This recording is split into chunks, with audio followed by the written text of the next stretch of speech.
Welcome to another in our series of Kehillat Israel podcasts. This is a recording of Rabbi Amy Bernstein's weekly Friday morning Torah study.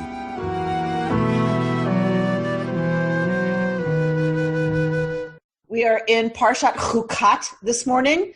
We read Chukat and Balak together this year. We are reading several parshiot together. When we have a leap year, we need those split out. We need 4 extra Shabbatot. So this is one of the ones that we read together, Chukat and Balak.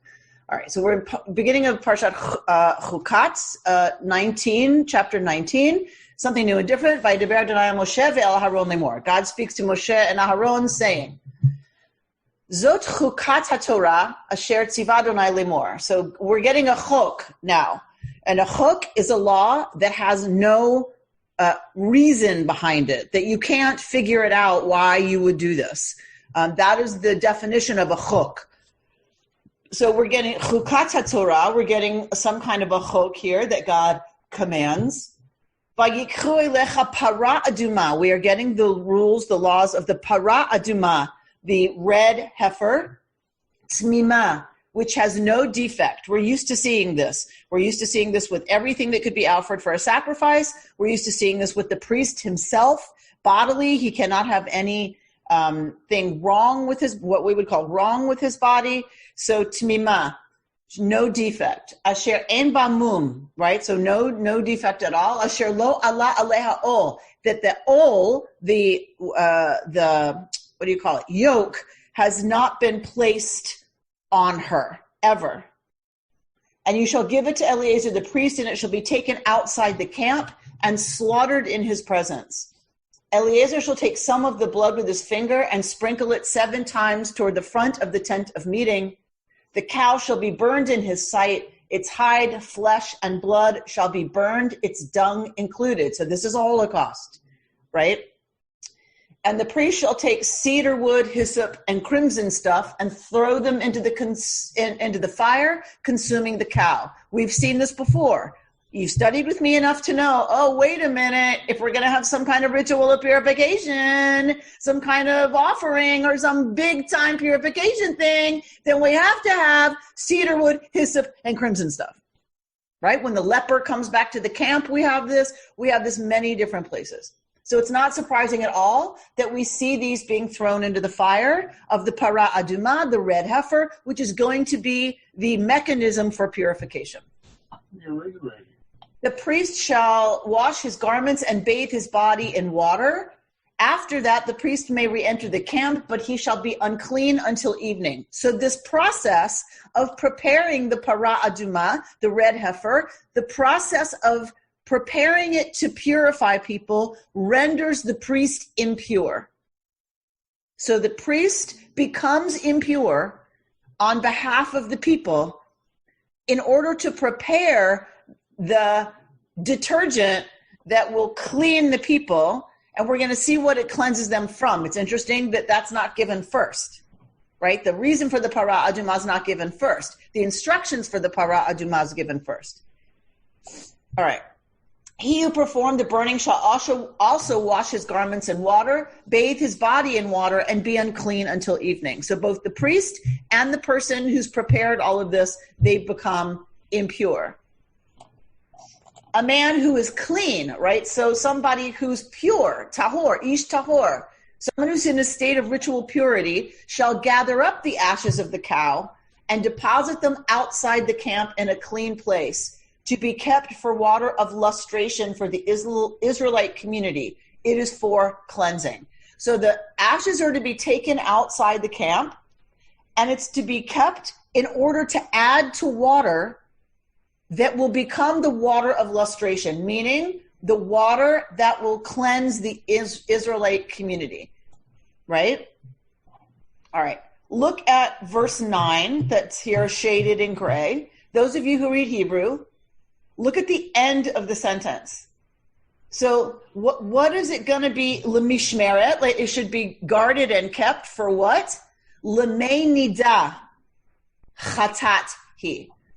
So for waters of nida. So we only think of nida in terms of menstrual impurity, but that's not the only nida that we have in the Torah, right? There's a different kind of nidah that we're going to see here that the para aduma cleanses.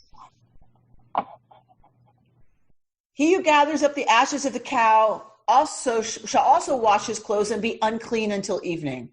This shall be a permanent law for the Israelites and for the strangers who reside among you. Now here's why we need the para aduma. Interesting that it comes after the instructions how to make it. He who touches the corpse of any human being shall be unclean for 7 days. He shall cleanse himself with it on the 3rd day and on the 7th day, and then be clean. If he fails to cleanse himself on the 3rd and 7th days, he shall not be clean. Now, I want you to look at the Hebrew of verse 12. Hu yitchatabo. So, hitpa'el, when you get that yit anything, it's in the form of hitpa'el. It's reflexive. It's something one does to oneself. Notice the shoresh. What is the shoresh, Natasha Rowland, of yitchata? If yit is part of what makes it he feel, what makes it reflexive, what is the shoresh? Chet tav aleph. What is that about? Sin. Exactly, Rita Ephros. It's about sin. But wait a minute. This is what cleanses one from ritual impurity. So why is this word, what does this word mean? So it's just like English. Sometimes a word has what the word means and its opposite in it as well. So when I use the word in English, to cleave, right? Therefore, a man cleaves to a woman, meaning they come together. But I can cleave something in two, which means I cut it in half, right? So this is the same thing. Hu yitchatevo, he's going to, in a sense, atone or cleanse the sin, but it's from the shoresh sin. So he's going to sinify himself, which is the opposite of sinning.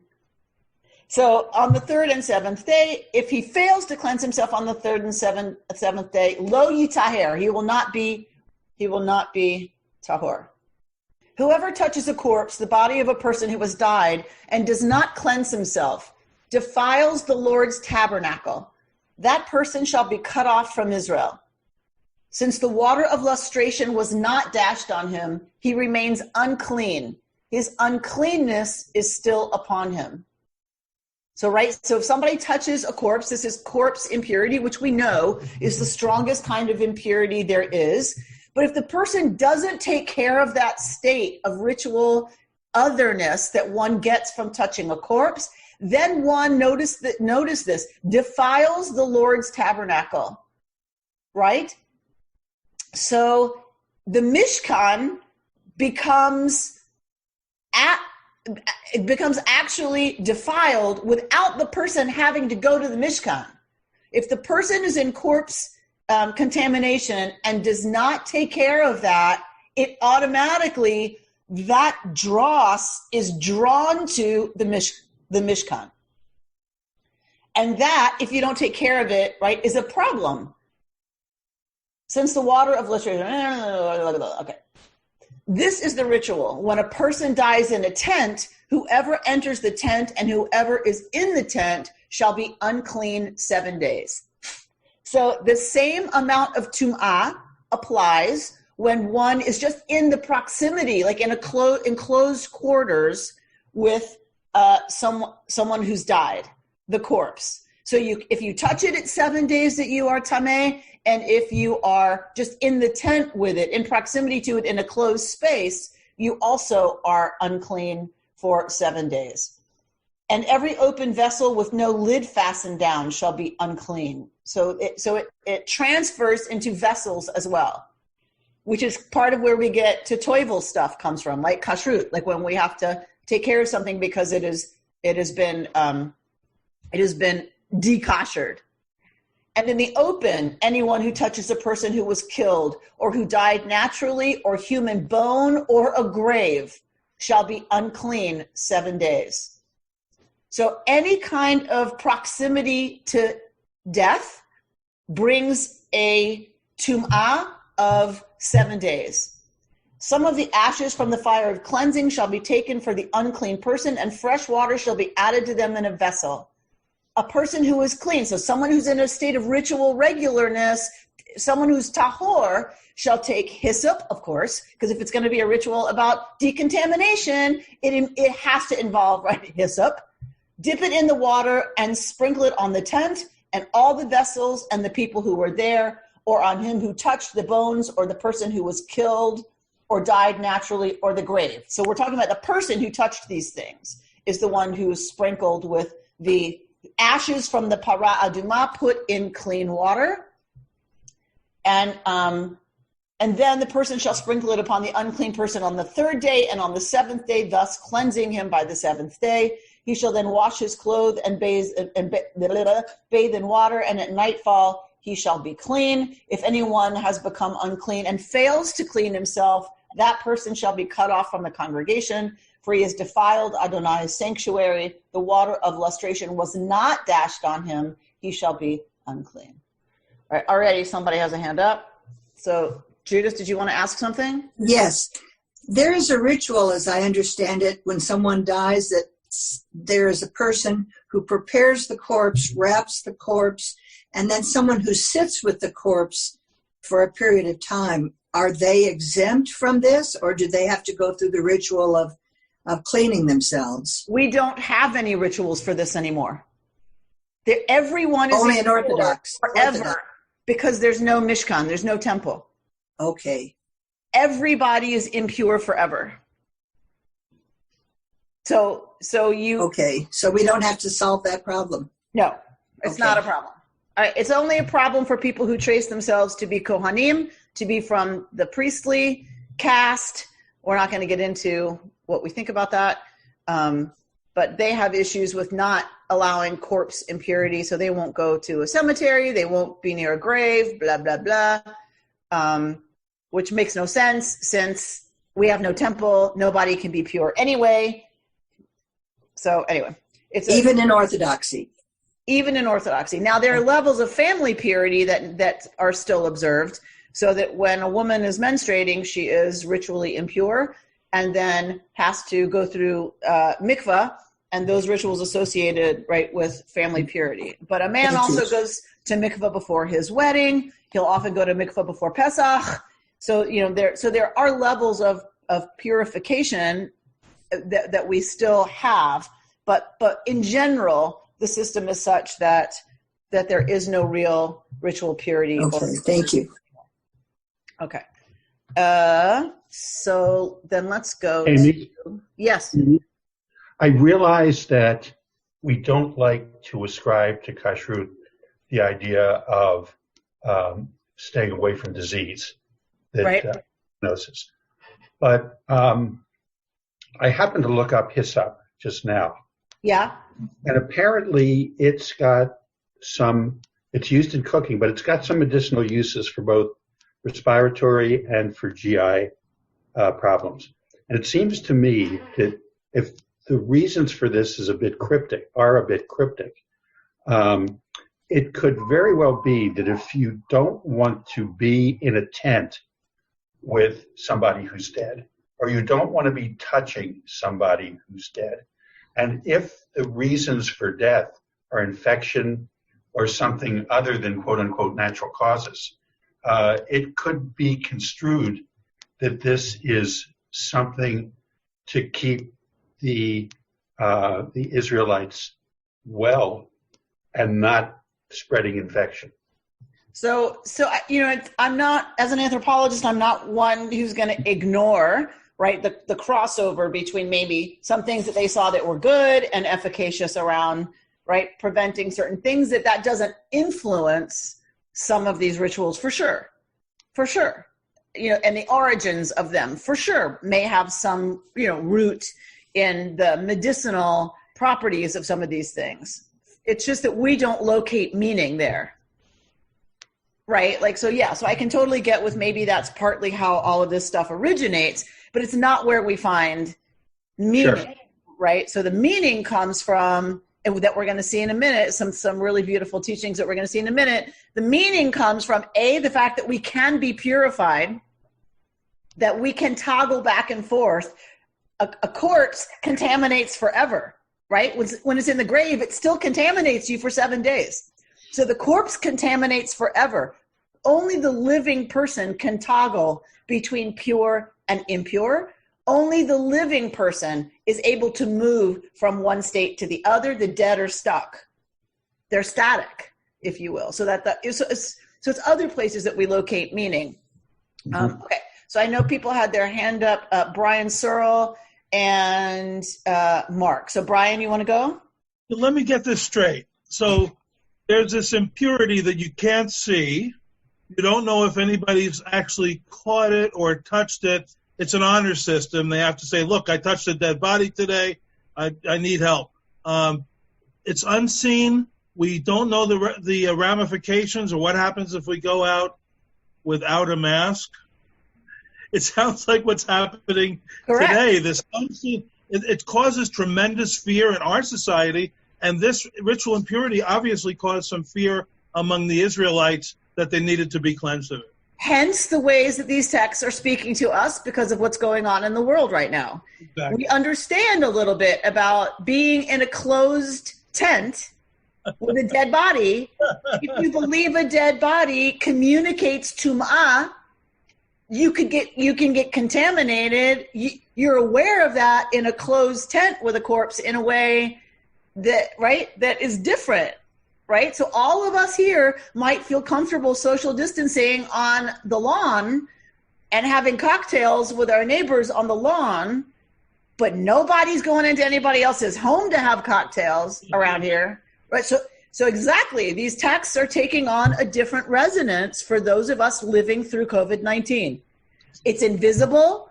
You're not sure what it's going to mean, but you know if you're exposed to it, it can have consequences if it's not dealt with. Right. Okay, good. All right, who else? Mark? I don't know if this would take us too far away from where you want to go with this, but the whole question of otherness seems to come into this. And, of course, that has immediate relevance not only to COVID-19, but to Black Lives Matter and other sorts of contemporary issues. But I was struck by the fact that this applies primarily to the to the Jewish in-group. People can become other, and then they can become part of the group again. Correct. Is there a way in which people who are not Jews or not part of the particular group can become move from the state of otherness to the state of being a part of the group? So it's a good question. I'm not sure what the Israelite view of non-Israelite purity and impurity would be. My guess is peoples who were part of another tradition had their own understanding of ritual purity and impurity. So in other words, look at the Egyptian Book of the Dead. Mm-hmm. Elaborate ritual about, what's right and wrong and what you should do and shouldn't do vis-a-vis, Anyway, so there are very elaborate cultures around ancient Israel that had their own relationship to these ideas. Mm-hmm. What we have and what I know, that the only one that I know is this system. And it was binding on Israelites, to keep the camp pure, so that the presence of God, could dwell there. Mm-hmm. All right. So, sure. Mm-hmm. All right. So somebody just asked in the chat, Dana asks, so this red heifer was sacrificed very often? We don't know. But finding a red heifer was incredibly rare. For a cow to be born all red was very rare. The rabbis in the Talmud go into a great length discussion, a huge discussion about what you had to have an actual para aduma, and they said it couldn't have even one hair on its body that wasn't completely red, right, and that had no blemish, right, and so that the situation would be so complicated to produce an actual para aduma that would have been kasher for these purposes. So they seem to think it's very rare, right? So just a tiny bit of these ashes would have been used because it was a very rare event to find a para aduma that didn't have any blemish whatsoever. So let's look at some teachings around this, some unpackings of this. Parshat Chukat opens with the ritual of para aduma, right? And the purifying waters made from them. It will also encourage us to recognize and appreciate the invisible investments and sacrifices that we benefit from. So here, Rabbi Weiss is talking about this crazy ritual that you benefit from as a person who is experiencing tum'ah from a corpse. And she says, solving this mystery of how a person becomes impure in the process of removing someone else's impurity will teach us about what it means to truly invest in and sacrifice for someone else. So the Talmud goes into a huge discussion about the craziness that the person who prepares this, anyone involved in preparing the para aduma, becomes impure. And there's a lot of time and energy spent in the Midrashic literature about what that is, and that it's considered a mystery. How could something that cleanses render someone impure? How can your handling of detergent render you not pure? So that becomes a huge conversation in the Midrashic literature, but we're going to skip over the conversation. You should read this piece on your own. It's very interesting. It's at the website. It's at Hadar, their website, and it's under this week's Parsha Chukat. Purity and impurity. Second, this sentence here. Purity and impurity are not absolute categories like forbidden and permitted. They are states that people and objects can enter into and escape from.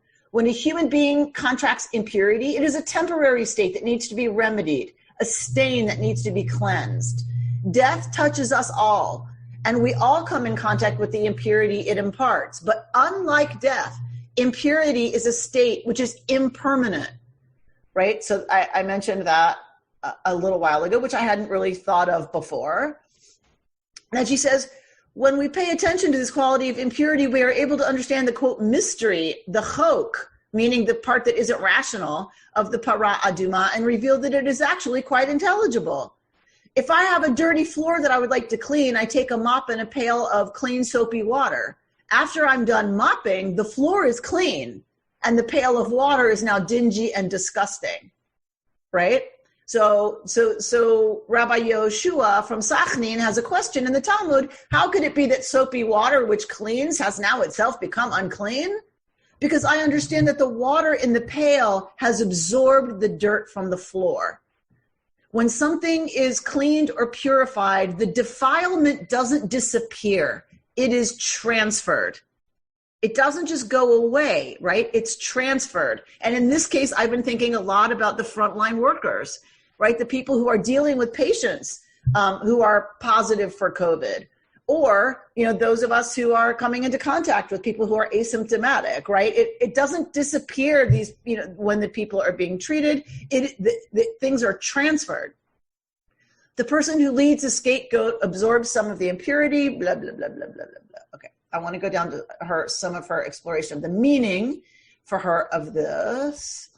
Okay, this is beautiful. I just maybe have heard this, but I forgot it. The calf that is referred to in the Midrash, and we're not going to go into the Midrash, we don't have time, is the golden calf, which was worshipped by the people and considered to be the primary and paradigmatic sin that Bnei Israel committed. This sin has a putrefying effect on the people, inhering in them and needing to be purged, meaning the golden calf, the sin of the golden calf stays. It doesn't just go away. So yes, there was a plague, and yes, the people got forgiven because Moshe interceded on their behalf.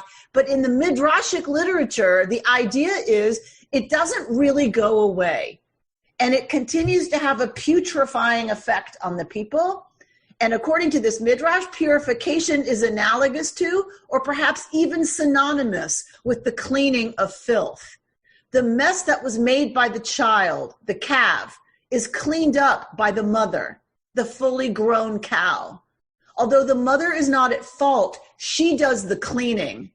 Similarly, the Kohen is not at fault. The Kohen does the cleaning.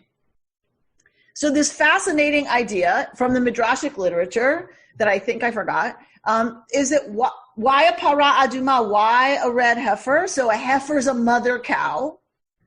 And the mother cow in some way comes to be the agent of purification because her child, the calf, was the agent of the biggest episode of national contamination from sin that ever happened in the legends of our people.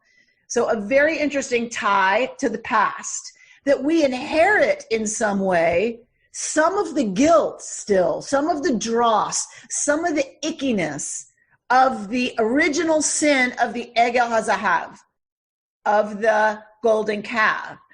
But you might say, I wasn't there. I wasn't there for the sin of the golden calf. How can I in any way carry? I didn't do it. If I didn't do it, isn't it pretty unfair to say that somehow I carry any kind of a stain from that? Well, let's look at what Rabbi Sid Schwartz has to say about that. In this week's Parsha Chukat, we read about the ritual of the red heifer, blah, blah, blah, blah, blah, blah, blah. A midrash says that the purification rite is to atone for the sin of the golden calf. Interestingly, the requirement is not just for the generation that engaged in that idolatry. The rabbis believe that later generations bore some responsibility for the transgressions committed by previous generations. The Jewish tradition has an expansive understanding of culpability. That is what it means to be Jewish.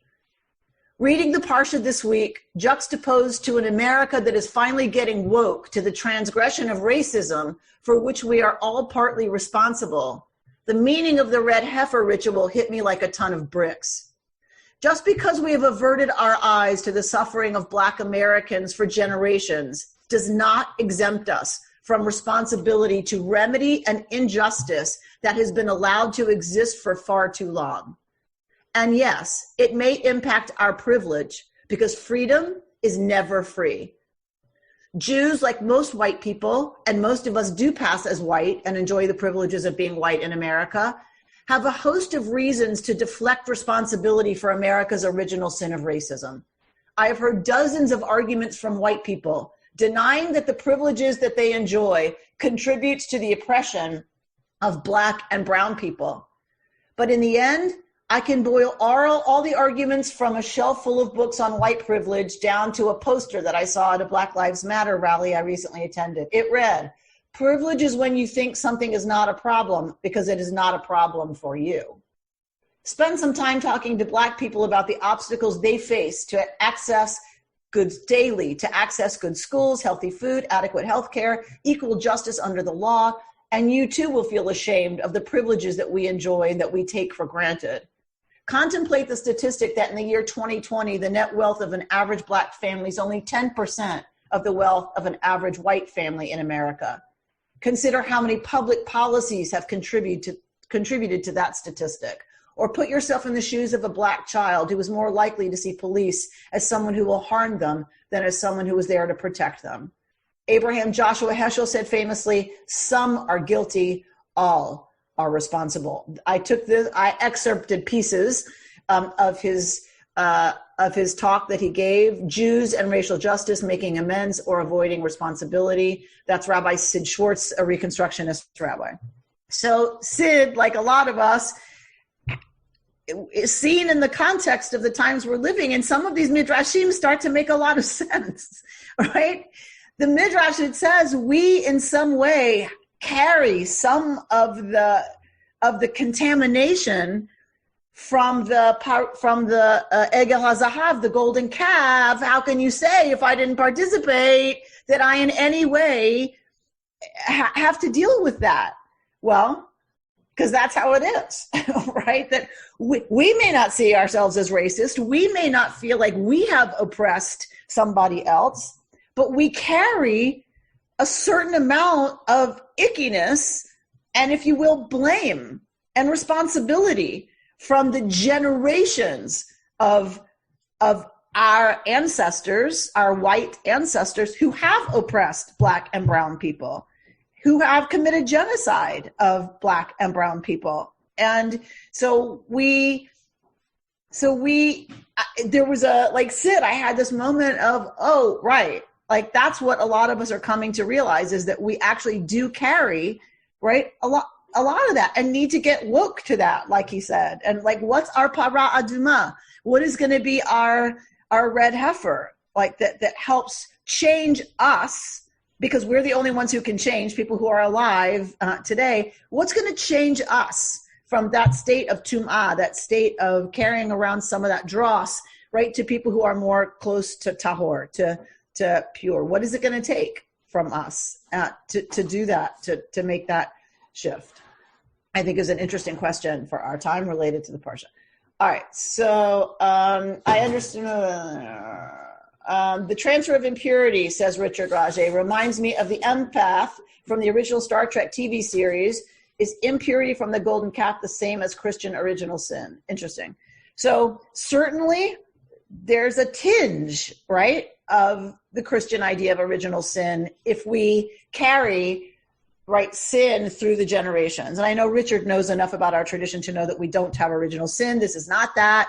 I know Richard's knowledge level, and he knows that. I think what he's asking is, doesn't it smack a little like of original sin? So yeah, right, it does. So that there is this element of some kind of wrongdoing that is so big that its implications get carried and put on future generations, right? And right now, I also think about environmentalism, right? I think about the environment, and I think, right, the fact that I am comfortable and want to drive my SUV, and fly around the world whenever I want to without worrying about my carbon footprint or using plastic straws. Like, there are so many ways that my behavior is going to have implications, right, far down the line from my action.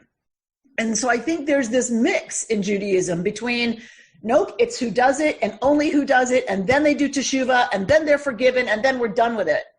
But really, there's also this other element within Jewish tradition that says, but what you do has consequences far beyond you. And we are not great these days about paying attention to that. We have leaned very hard, because we are post-emancipation, because we are post-enlightenment. We have leaned very hard into the individual in Judaism, and it's all individual. And I as an individual am responsible, and I as an individual have to do tshuva. I as an individual have to take responsibility. But there is a communal aspect that we've kind of been pushing to the side. There's a generational aspect we've pushed to the side because it makes us uncomfortable. We don't like it. In our individualistic society, we don't like communal responsibility. But I think we're coming to, a time where there's going to be a real shift. And I hate the term paradigm shift, but I think there's going to be a paradigm shift in our time that's starting now, right? Both with the virus, which is a pandemic, which none of us have experienced, right? That was 100 years ago, the last time that happened. And 100 years ago, you might have gotten a letter from somebody in another country saying people are dying, but you didn't see it. And you didn't see all those people stacked up in hospitals in Italy. For the first time ever, we have a sense that the entire globe is being impacted by this virus. We are connected to other people in a way never have we experienced, not in our lifetimes, and I don't even think with the Spanish flu. There was an awareness the way there is now about how connected we all are by this pathogen. This pathogen has helped us realize if I get on a plane and I go somewhere, it has implications in a way now that we've been trying to ignore, right? Those countries over there, those countries down there, right? We've seen ourselves as separate. And I think there's a paradigm shift happening with this pandemic, because we know this is not the last pandemic. This is among the first, and I know we've had SARS and we've had H1N1. I know we've had other ones, nothing like this. And so I think this is the beginning of a time where we're going to get it, that we are seriously connected to the rest of the world as much as we hate that idea.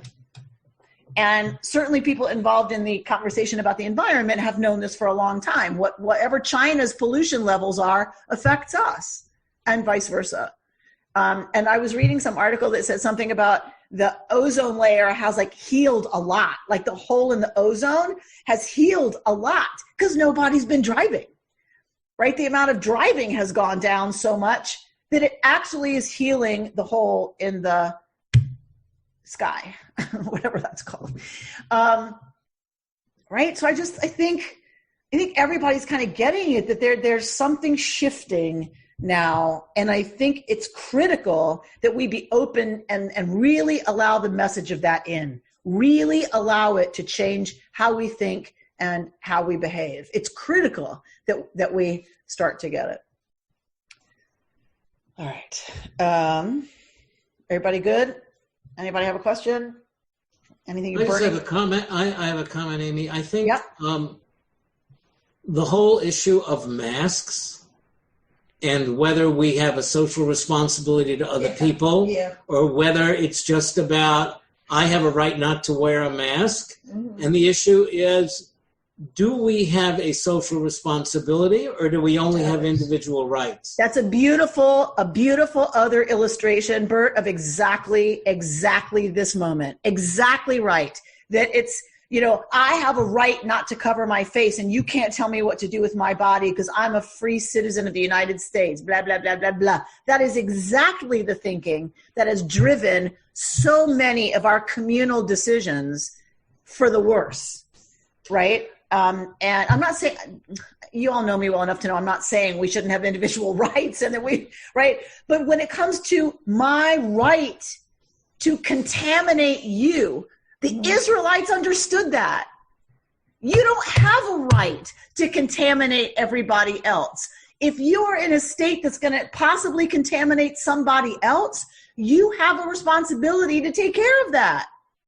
You have to go to the priest and say, right, I've been corpse contaminated. That's your responsibility. And if you don't, you influence whether or not Yud He Vav He, the Shekhinah, can dwell in the communal camp and protect the community. They got this. And we so often try to distance ourselves from this kind of stuff in Leviticus. Like we came out of Leviticus and we were dealing with this a lot. So many Jews want to go, that is so ridiculous. It's such an old nonsense.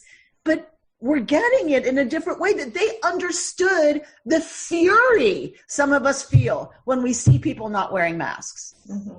I think it was in the 1930s, if we have a lawyer here, probably correct me if I'm wrong, the whole issue reached the Supreme Court of, is it free speech to yell fire in a crowded theater? Correct. If we're going to endanger other people, it is not free speech, right? And this is where a lot of us go back to, you have to wear a seatbelt. You're not allowed to drive 90 miles an hour through a school zone. Why? Because you're putting other people at risk, and your individual rights go away when you're directly putting other people in harm's way and in danger. And this is the moment that we're getting to, and we see the flashpoint that it is in this country. First of all, it wouldn't be the flashpoint that it is if we didn't have leadership from the federal and, right, making it an issue. I get that. But there's enough people that are on that bandwagon that we see the remnants of this idea. I mean, you see their anger, you see our anger. We are at a real crossroads here, I believe, as Western society. And it's painful to see the rupture, because it's painful to see how much passion there is behind, I don't need to worry about anybody else. Right. Nicholas Kristof in the New York Times had a column, I think it was yesterday, said not wearing a mask is like driving drunk. Yep. That's right. Yeah. And we don't have the right, we are required to have automobile liability insurance. And that costs us money. It's a requirement in the state of California. Why?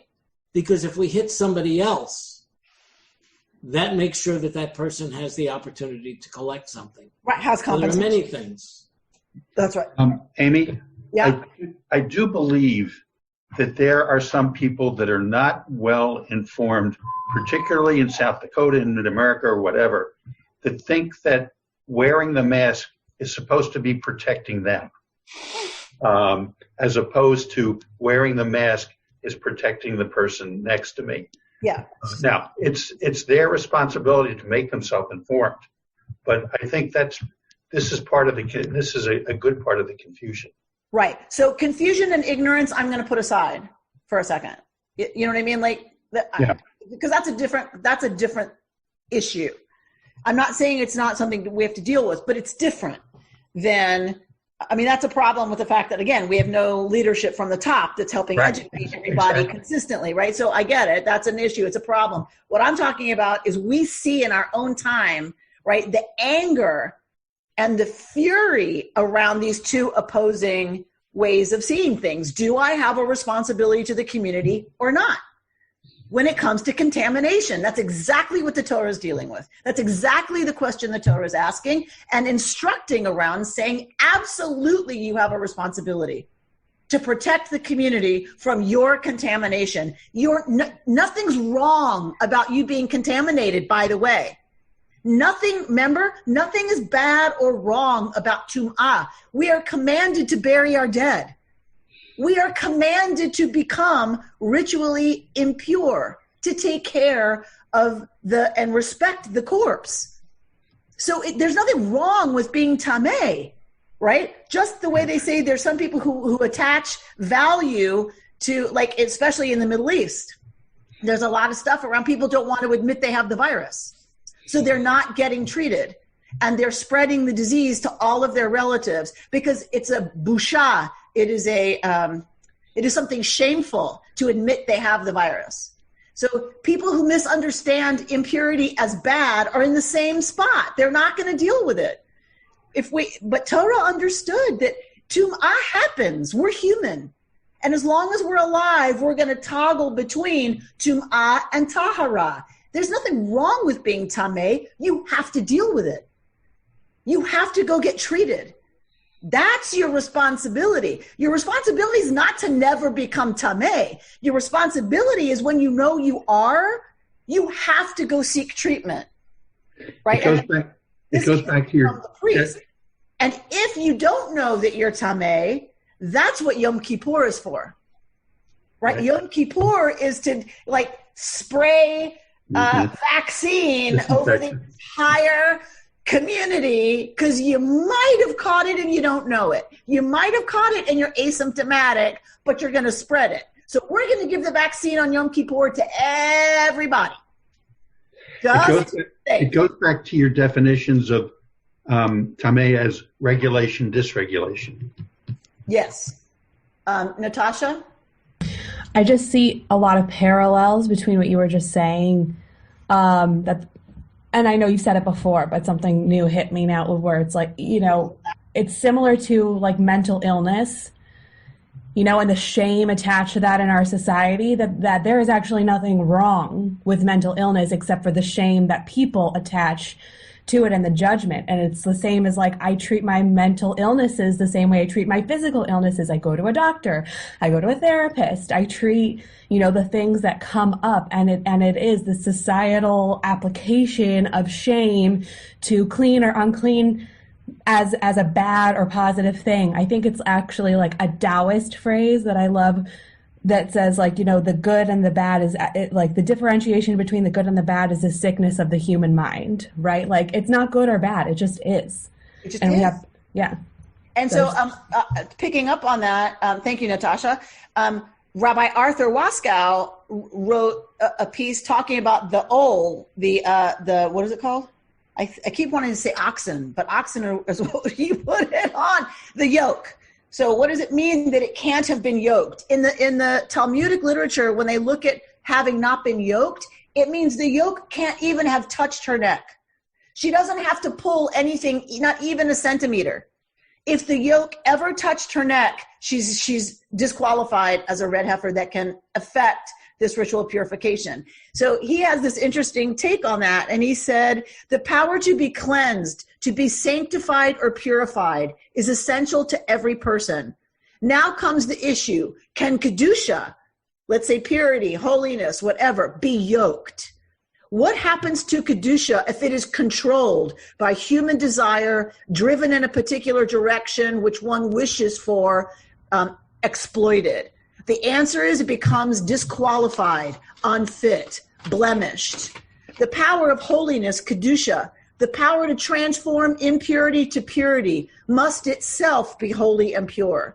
If it is sullied with desire for acquisition or power, or with commercialization, or even with intent to safeguard itself unnecessarily, it becomes a disqualified holiness, which removes one farther away from God and purity, causing, therefore, no real change. Right? So this idea that if I hang on to my status as pure, right, as, let's say, if you're talking about mental illness, I'm typical. When I hang on to that as what makes me, it makes me better, it makes me special, it makes me, you know, whatever, fill in the blank, then it disqualifies, Davka, the idea that it's a good thing and holy and brings me closer to the divine. It's the opposite, right? Then it's canceled, right, in a certain way. So being so proud of being typical and like, you know, like wanting to stigmatize those who are not itself makes me not so typical, you know, in terms of the kind you'd be proud of. It makes me a yucky person. Like, you know, it makes me, right. It doesn't match exactly what you were saying, but I think I love his point that if we try to yoke Kedusha and use it for our own purposes, it's the opposite of Kedusha. That which moves someone from impurity to purity is canceled if there's an agenda behind it. So, you know, I think of people who use how holy they are, you know, like, I don't know, you know who I'm talking about. You know those people, right? Who they are so pure, they are so good, they are so whatever, right? And it's all about using it. You know, Amy, if you just let go of your anger, you wouldn't have allergies. right? Just, you know, those people, like, my blood boils. And so, partly because I was raised with some of that, right? So, you know, if you would only let go of that, you wouldn't have cancer, right? And just the incredible damage that does, and that it's actually shaming other people and blaming the victim, rather than actually being pure and whole and spiritually mature and grown. Yeah. All right. So, somebody else want to say something before we move on? You know, this comes up in so many different ways. There's an old saying that I understand is sort of a legal aphorism that goes, fill the seats of justice with good men, not so good, absolute in goodness as to forget what human frailty is. Okay. The psychoanalyst bringing us right, the interpretation that is very apt. All right, I want to close with just a little piece. I don't have time to do a lot of it. You should go and look these pieces up. They're amazing in their entirety. Death, Impurity by Rabbi Hochstein. So she talks in this piece a little bit about what I said earlier, that only the living can move from a state of purity to impurity and back again. But I love this, that she talks about responding to death. And that death continues to put us in a category, proximity to it defiles us. The dead defiles, she goes, yes, the dead defile forever, no matter how much time has passed. But a living person can toggle between states of impurity and purity and can be renewed after contact with the dead. Our Parsha does not present this possibility for purification as a neutral option, a mere description of a difference between the living and the dead. It is rather a normative demand. Those who come in contact with or proximity to death must respond to it. They may not remain indifferent, neutral, and unaffected. The encounter with death must trigger action, not paralysis. One cannot hide from the encounter with death, nor may one sink into it for a prolonged period of time. So it's a much longer piece. It's a beautiful piece. I don't have time to do much more of it. But what I want to say is, her point is, exactly the opposite of seeing death as something bad and impurity being communicated by a corpse as something bad. She's saying that's an important thing. Death should affect us. Death should affect us. When we lose somebody that we care about, that should affect us. We just can't stay stuck in it. But we're supposed to take action, right, that then helps return us to the community, helps return us to normativity, right, regularity, as we've talked about Tum'ah and Tahara being dysregularity and regularity. We need to find the things that will bring us back, that it's an action we are commanded to take, and that death permanently affects us, and that's not just okay, that's a good thing. It's supposed to. When we turn on CNN and we watch the stacking up of bodies from this, it's supposed to affect us. It's supposed to impact us. What Torah is saying is you can't languish in that, right? You have to do something. You have to take action to address the way that death affects and impacts us. And I think that's a beautiful teaching about this stuff. Is that we both need to allow death and loss to impact us. It has, if you want to just go not from death but to loss. All of us who have lost a certain amount of routine stuff, routine pleasures. Eliana and I went to a TJ Maxx, and I thought I had died and gone to the ninth heaven. It was because the little things that we miss that have fallen away, that have been taken away from us, out of a sense of what's right and good to do, is to protect everybody by staying home, to protect Judy by us staying home most of the time. I get that.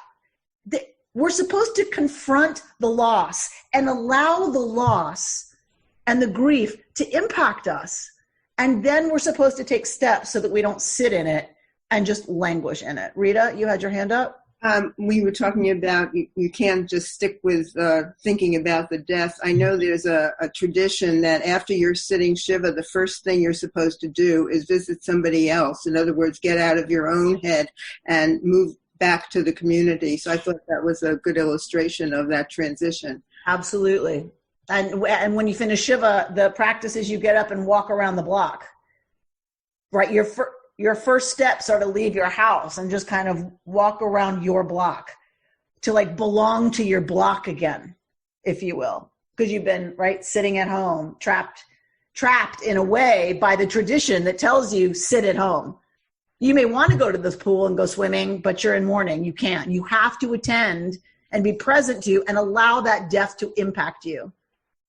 And then when it's time, and we can discuss what we think time is, but when it's time, then you need to get up and walk out the front door with your beloveds, whoever they are, and walk around the block and belong to your block again. And I think that is a powerful interpretation of this text. So may we, as we're facing unprecedented, as we keep saying, unprecedented times, may we allow it to impact us. May we allow the demonstrations in the streets to impact us. May we accept our responsibility and our having been tainted by the original Egel HaZahav. But may we also be looking for the red heifer. May we also be looking for that which is going to shift us out of just a sense of culpability into a sense of being empowered to use whatever power we have to end systems of injustice.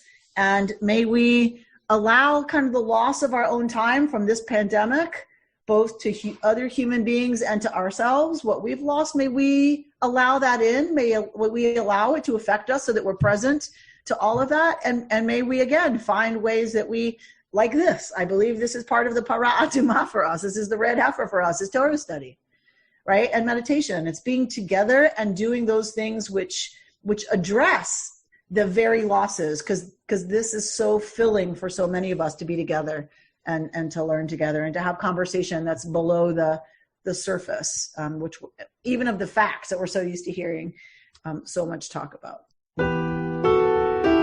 You've been listening to Rabbi Amy Bernstein's Friday morning Torah study from Kehillat Israel in Pacific Palisades, California.